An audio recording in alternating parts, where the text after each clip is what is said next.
में मंच पर उपस्थित आदरणीय महिपाल सिंह जी, विद्यालय के प्रधानाचार्य द्वय, दो प्रधानाचार्यों का परिचय हुआ ना अभी, और उपस्थित जनप्रतिनिधिगण और प्यारे विद्यार्थियों, ये जो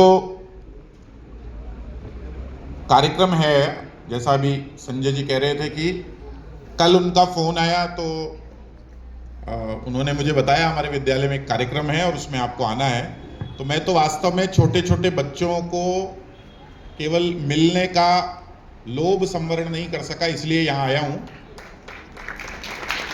और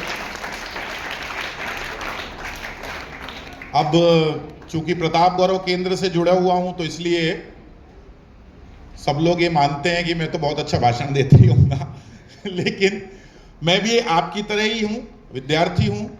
अभी भी मैं मूलतः मेवाड़ का रहने वाला नहीं हूँ, पिछले 6 सालों से मेवाड़ में रह रहा हूँ और मेवाड़ को सीखने और जानने की कोशिश कर रहा हूँ, इसलिए अपने आप को मेवाड़ का विद्यार्थी कह रहा हूँ। तो आपकी तरह ही विद्यार्थी हूँ, पर जो थोड़ा बहुत बचपन से मैंने सीखा है उसमें से कुछ बातें आपके सामने रखूंगा।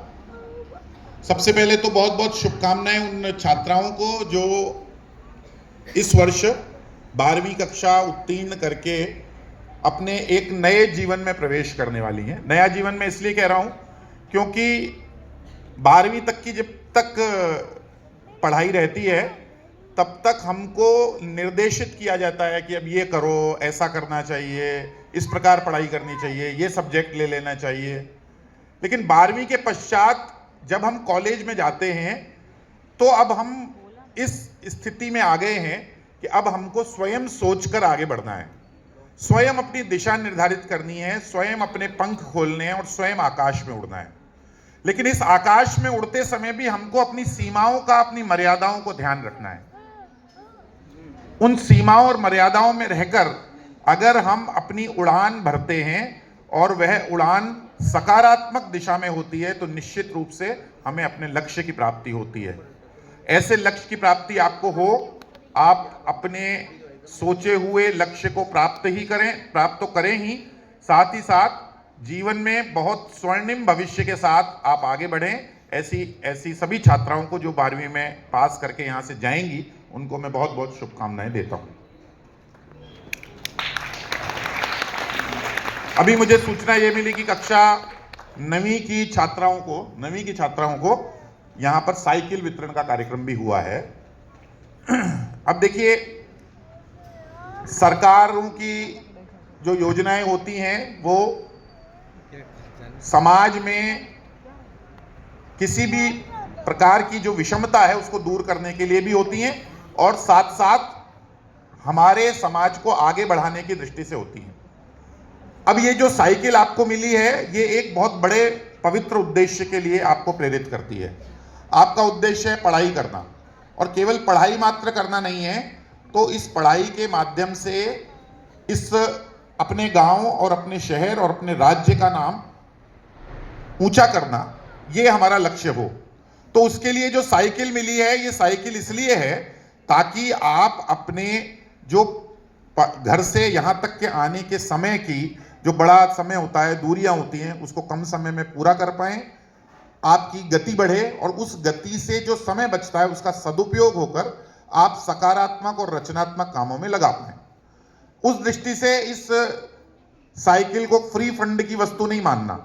हमारे यहाँ आजकल फ्री बीज का बड़ा प्रचलन है, पूरे देश में सरकारें मुफ्त में चीजें बांट रही हैं, लेकिन ये जो भेंट है आपको सरकार की ओर से फ्री में बांटी जाने वाली चीज नहीं है।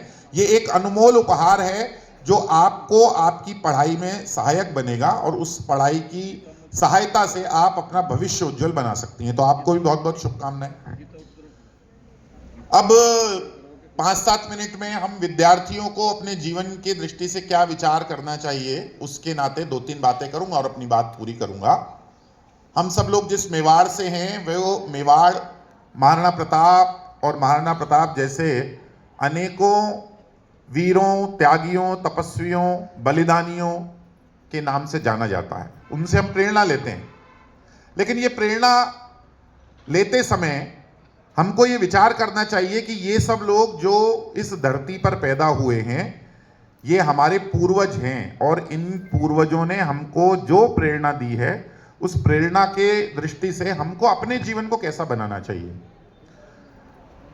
विद्यार्थी जीवन में जब हम रहते हैं तो हमको ये सब बातें ध्यान नहीं आती हैं। हम इसको स्कूल की किताब, कहानियों की किताब में पढ़ते जरूर हैं, लेकिन हो जाए, तकरार हो जाए, टकराव हो जाए, तो फिर वो दुश्मन भी बड़े उतने ही बड़े बनते हैं। तो उन दोनों भी मित्रों के बीच में झगड़ा हो गया। अब झगड़ा हो गया तो फिर मैंने कहा ना, जितने बड़े मित्र होते हैं उतने बड़े दुश्मन हो जाते हैं। तो वो एक दूसरे के जानी दुश्मन बन गए। अब दोनों एक दूसरे को नीचा दिखाने का कोई अवसर नहीं चूकते थे, और ये विचार करते रहते थे कि किस प्रकार दूसरे को हानि पहुंचाई जाए। एक दिन श्यामलाल जी बैठे सोच रहे थे कि शंकरलाल, इसकी उन्नति, इसकी प्रगति क्यों हो रही है, क्या कारण है। तो उसको एक बात ध्यान में आई कि शंकरलाल जी अपने गांव में एक जो बड़ी ऊंची पहाड़ी है, उस पहाड़ी के ऊपर बने हुए माता जी के मंदिर में रोज जाते हैं, और रोज जाकर एक दीपक जलाते हैं और फिर वापस आते हैं, माता जी से आशीर्वाद लेते हैं। तो ये जो माता जी का आशीर्वाद है, इसके कारण से ये उन्नति के पथ पे बढ़ रहे हैं, विकास के पथ पे बढ़ रहे हैं, और इतने ऊंचाइयां छू रहे हैं। तो श्यामलाल जी ने सोचा, ये जो दीपक जला रहे हैं ना माता जी के आगे, इस दीपक के जलने में वो राज छिपा है। तो उन्होंने क्या तय किया कि श्यामलाल जी ने तय किया कि शंकरलाल जी जाके पहाड़ी पर दीपक जलाएंगे और अपन जाके उस दीपक को बुझा जाएंगे। तो अब श्यामलाल जी रोज सवेरे के समय नहा धोकर तैयार होकर मंदिर के लिए निकलते थे। अपने घर से निकल के पहाड़ी पर चढ़ते, पहाड़ी पर चढ़ के मंदिर में जाते, मंदिर में जाके माता जी के सामने जाकर दीपक जलाते, हाथ जोड़ते और वापस आ जाते। जब श्यामलाल जी घर से निकलते, शंकरलाल जी घर से निकलते, तो श्यामलाल जी चुपके से उनके पीछे पीछे लगते। वो ये ध्यान रखते थे कि शंकरलाल जी की नजर उन पे नहीं पड़ जाए। श्यामलाल जी जब सड़क पर चल रहे हैं तो पीछे छुपे हुए हैं, जैसे वो पहाड़ी पे चढ़ना शुरू हुए तो पहाड़ी के नीचे आके झाड़ी के पीछे छुप गए। फिर वो पहाड़ पे अगर हम हर अवसर पर इन बातों को ध्यान में रखते हुए, तो आपकी परीक्षाएं भी आ रही हैं, इन परीक्षाओं में अगर इस प्रकार से हम ध्यान रखकर पढ़ाई करेंगे, समय पालन का ध्यान रखेंगे, नियमितता रखेंगे पढ़ाई की। वैसे तो नियमितता सारे वर्ष ही रखनी चाहिए, पर एग्जाम में, परीक्षा के दिनों में विशेष ध्यान रखना चाहिए। और कठिन से कठिन पेपर में भी अपना संतुलन खोए बिना, बिना डरे परीक्षा का सही उत्तर लिखने के लिए हम प्रयासरत रहेंगे, अपने अध्ययन को ठीक रखेंगे, तो निश्चित रूप से सफलता आपके चरण चूमेगी।